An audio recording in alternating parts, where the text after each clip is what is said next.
ये है talks news network और आप देख रहे हैं पॉलिटॉक्स, राजनीति का कच्चा चिट्ठा। जहाँ तक राजस्थान में जो नागौर के अंदर दो दलित साथियों के साथ इस प्रकार का भयानक हादसा सामने आया, उससे हम सब विचलित हैं और उस प्रकरण की जांच करने के लिए प्रदेश कांग्रेस कमेटी ने मास्टर मेघवाल जी जो कैबिनेट मंत्री हैं, मेरे कार्यकारिणी में वरिष्ठ उपाध्यक्ष हैं, वो और हरीश मीणा जी और हमारे महेश शर्मा जी, 3 लोगों की कमेटी नागौर गई थी और वहाँ जाकर तथ्यों का जायज़ा लिया, पीड़ित लोगों से, उनके परिजनों से बात करी है और एक विस्तृत रिपोर्ट उन्होंने मुझे बनाकर दी 2 दिन पहले।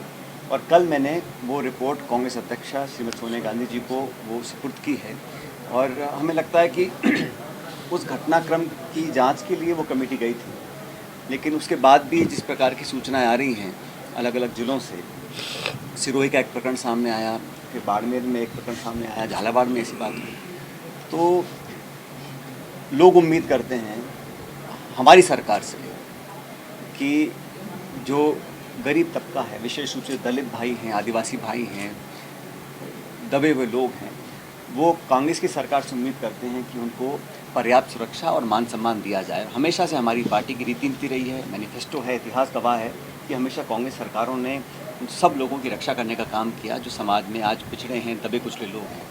लेकिन दलित उत्पीड़न का मामला जो सामने आया वो बड़ा निराशाजनक है और मुझे लगता है कि सिर्फ प्रशासनिक कार्रवाई या इंक्वायरी करने के अलावा हम लोगों को एक राजनीतिक संदेश देना बहुत ज़रूरी है, क्योंकि लोगों को भयभीत करने की जो हिम्मत करते हैं उन लोगों को ये ज़रूर बताना पड़ेगा, हमारी जिम्मेदारी है कि उनको, उनके जहन में एक खौफ पैदा करें कि इस प्रकार की घटना को आप अंजाम देंगे तो उसको बख्शा नहीं जाएगा। और जब कोई घटना घट जाती है उसमें अगर कोई कर्मचारी, कोई अधिकारी, कोई प्रशासनिक ऑफिसर या पुलिस का कोई महकमे का व्यक्ति लापरवाही हुई है या जानबूझकर विलम्ब हुआ है, उसकी हम लोग जांच करेंगे और करनी भी चाहिए और उचित दंड मिलना चाहिए, क्योंकि ये जिस प्रकार का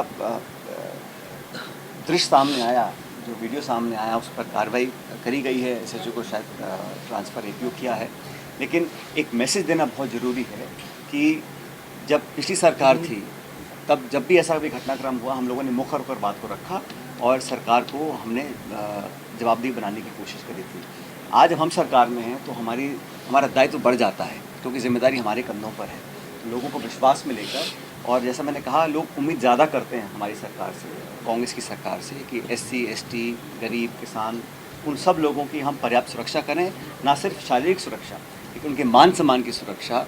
और अगर लोगों के मन में भय है उसको निकाल कर उनके मन में विश्वास पैदा करना, ये हम लोगों की प्राथमिकता होनी चाहिए। और खासकर वो वर्ग जो वंचित रहा है, और जैसा कि आप जानते हैं अब दलित समाज के, जैसे एक कल कस्टडी में मौत हुई है बाड़मेर के अंदर, तो उस पर पूरे थाने को लाइन हाजिर किया है, एसपी को शिफ्ट किया गया है, वो कार्रवाई हम लोग कर रहे हैं। लेकिन जैसा मैं बार बार कह रहा हूँ कि दलितों पर कभी अगर उनका प्रताड़न होता है, उनके खिलाफ अगर कोई कार्रवाई होती है, शोषण होता है, उत्पीड़न होता है, तो बहुत दुख सरकार को होता है और संगठन को होता है। संगठन के मुखिया होने के नाते मैं समझता हूँ हमारी जिम्मेदारी, जो मैं विपक्ष में था, हम लोग जो हमने स्टैंड तब रखा था वही स्टैंड आज भी कायम है। ऐसा नहीं है कि हम सरकार में आ गए तो हम लोग उन बातों को इतनी मजबूती से नहीं उठाएंगे, लेकिन क्योंकि सरकार में भी हम लोग हैं तो हमारा दुगना दायित्व बन जाता है कि जवाबदेही तय करें, कार्रवाई करें, और एडमिनिस्ट्रेटिव कार्रवाई के अलावा एक पॉलिटिकल मैसेज देना बहुत ज़रूरी है, क्योंकि उसमें जो इजाफा आया है एससी एसटीज़ के खिलाफ, जो क्राइम्स हो रहे हैं, जो उत्पीड़न हो रहा है, उसमें इजाफा अगर आया है तो उसको कंट्रोल करने के साथ साथ हम लोगों को उनको संतुष्ट करना पड़ेगा। उनको विश्वास मन में पैदा होना चाहिए कि जब सरकार कांग्रेस की है तो हमारे साथ इस प्रकार का व्यवहार नहीं किया जाएंगे। ब्लॉक की होंगी, जिले की होंगी, प्रदेश की होंगी, और मैं कई बार कह चुका हूँ कि जिन लोगों ने हमारे लिए सब कुछ कुर्बान किया, उन कार्यकर्ताओं ने जिन्होंने सड़कों पर संघर्ष किया, लाठियाँ खाई, गर्मी में, सर्दी में, बारिश में हमारे लिए संघर्ष कर कर हमको सत्ता में पहुँचाया है, उन वर्कर्स को परिभाषित करना पड़ेगा। कोई मेरा चाहता है या इनका चाहता है उसको हम पद पकड़ा दें, मैं समझता हूँ उसको परिभाषित कर संगठन में किसी ने कुछ काम किया हो, कोई पद पे रहा हो, या एक जनता जानती हो कि ये एक चेहरा है संगठन का, उसको हम लोग पुरस्कारित करने का काम करेंगे। किसी के निकट होने का या किसी के साथ व्यक्तिगत कोई जुड़ा हो, उससे बेहतर ये है कि हम एक ज़मीनी और असली कार्यकर्ता को जो हमारी पार्टी का है उसको हम पद दें। ये काम मार्च के महीने में होगा और प्रदेश स्तर का काम भी हम लोग अप्रैल में कर देंगे। जो आंकड़े को झुठला नहीं सकते हैं आप, 11,000 करोड़ रुपये जो केंद्र सरकार को देने थे प्रदेश सरकार को, वो नहीं दिए गए हैं। GST का पैसा है, अलग अलग योजना और स्कीम्स का पैसा है, ये भेदभाव तो हो रहा है, हम सब जानते हैं। लेकिन बावजूद उसके हमने लगता है कि पिछले 15 महीने में जो घोषणाएं करी हैं उस पर हम अमल कर रहे हैं। अभी हाल ही में जो बजट घोषित किया है उसमें काफ़ी सारी नई स्कीम्स को हमने आगे बढ़ाने का काम किया है। और कम से कम जो महकमे मैं देखता हूँ ग्रामीण विकास का, पंचायती राज का, PWD का, उसमें डिलीवरी बहुत इंपॉर्टेंट है। सिर्फ घोषणा और पैसा अलोकेट करने से काम नहीं बनता।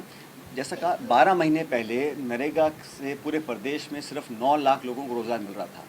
आज वो संख्या हमने सिर्फ 4 महीने में 35 लाख कर दी है। लोगों के अकाउंट में पैसा जमा हो रहा है। और इस आर्थिक मंदी से उभरने का जो सरल उपाय है वो है कि गरीबों के हाथ में पैसा आना चाहिए। गरीब के हाथ में पैसा आएगा तो वो रोज़मर्रा की चीज़ें खरीदेगा, उसे डिमांड बढ़ेगी। बड़े बड़े खरबपति हरबपतियों को आप अगर टैक्स की छूट दे रहे हो तो पैसा वो हिंदुस्तान में रखेंगे, बाहर ले जाएंगे, किसी को पता नहीं। तो गरीब के हाथ में पैसा आता है तो वो रोज़मर्रा की चीज़ें खरीदता बाजार से, उससे डिमांड कंजम्पशन बढ़ता है। इसलिए हमारा कोशिश ये रही है कि ग्रामीण परिप्रेक्ष्य में रहने वाले लोगों को नरेगा के माध्यम से पैसा दें। मुझे बताते हुए खुशी है कि आज पूरे हिंदुस्तान में नरेगा स्कीम में राजस्थान नंबर 1 पर है। जो पिछली सरकार में बिल्कुल लचर हो गई थी स्थिति, वही प्रशासन है, वही अधिकारी हैं, वही नियम, वही कानून प्रावधान है। लेकिन इच्छा शक्ति है तो आप सब कुछ कर सकते हैं। साधन सीमित होने के बावजूद भी हम लोगों ने काम करने की कोशिश की है। लेकिन लॉ एंड ऑर्डर में और खासकर हमारे दलित भाई बहनों के साथ जिस प्रकार की जो इशू सामने आए हैं वो निश्चित रूप से चिंता का विषय है। और इस पर हम लोग पहले अपनी बात रख चुके हैं। और जैसा मैंने आपको कहा, जहाँ तक नागौर इंसिडेंट की बात है उसका जो हमने रिपोर्ट थी वो मुझे परसों दी थी मास्टर मेघवाल जी ने, और वो मैंने सोनिया गांधी जी को दे दी है। AICC में जनरल सेक्रेटरी इंचार्ज को भी देने वाले हैं। और मुझे लगता है कि जल्द एक रूपरेखा तैयार कर इसको हमें बड़ी गंभीरता से लेना पड़ेगा, क्योंकि पब्लिक हमेशा हर पल सरकार को जज करती रहती है। भाई 1 साल 3 महीने से सरकार हमारी है। और जो बात आप कह रहे हैं, जैसे मीडिया में बहुत आता है बजरी माफिया के बारे में, और कल शायद मुख्यमंत्री ने खुद कहा कि बहुत दुखी हैं। और लेकिन मुझे लगता है कि अब समय आ गया कि हम जवाबदेही तय करें, तुरंत एक्शन लें। और जो करप्शन के इश्यूज़ को लेकर हम लोग सड़कों पे उतरे थे, आज अगर वो दोबारा पनप रहे हैं तो हम लोगों को जड़ से उसका खात्मा करने की कार्रवाई करनी चाहिए। और अभी हाल में जो कार्रवाई हुई है, अलग अलग विभागों ने करी है, उस पर भी मैंने स्पष्ट किया है कि हमारी तो करप्शन के प्रति ज़ीरो टॉलरेंस होनी चाहिए। कोई कितना बड़ा अधिकारी हो, किसी के तार कहाँ से जुड़े हैं, कौन सी पार्टी संबंधित है, इन बातों की परवाह करने में बगैर हमें एक उदाहरण स्थापित करना पड़ेगा। और वो तब होगा जब हम लोग कठोर कार्रवाई करेंगे। और जिन इश्यूज़ का आप जिक्र कर रहे हैं उस पर मैं पहले भी अपनी बात रख चुका हूं कि इस पर हम कोई कॉम्प्रोमाइज़ करने की स्थिति में नहीं। कोर्ट कचहरी चले गए, अब सुप्रीम कोर्ट और हाई कोर्ट ने बड़ा स्पष्ट कर दिया है कि आपकी कोई बहानेबाजी नहीं चलेगी। अप्रैल के महीने में चुनाव होंगे जो बाकी रह गए हैं, प्रधान प्रमुख जल्द बनाए जाएंगे और लोकतंत्र जिंदा रहे, स्वस्थ रहे, जड़ें मजबूत हों, ये हमारा पहला दायित्व है। और इस महकमे में परिसीमन के बाद हम लोगों ने जो कार्रवाई करी आप लोगों के सामने है, नियम अनुसार सारे कार्रवाई करी। लेकिन फिर भी लोकतंत्र है, सब लोग अपनी बात रख सकते हैं। कोर्ट कचहरी भी लोग गए, सुप्रीम कोर्ट ने हमारी बात को सही रखा। अब सारी बाधाएं दूर हो गई हैं, चुनाव बहुत जल्द होंगे और मैं चाहता हूं कि इस लोकतंत्र के उत्सव में लोग बढ़ चढ़कर हिस्सा लें। ये है टॉक्स न्यूज नेटवर्क और आप देख रहे हैं पॉलिटॉक्स, राजनीति का कच्चा चिट्ठा।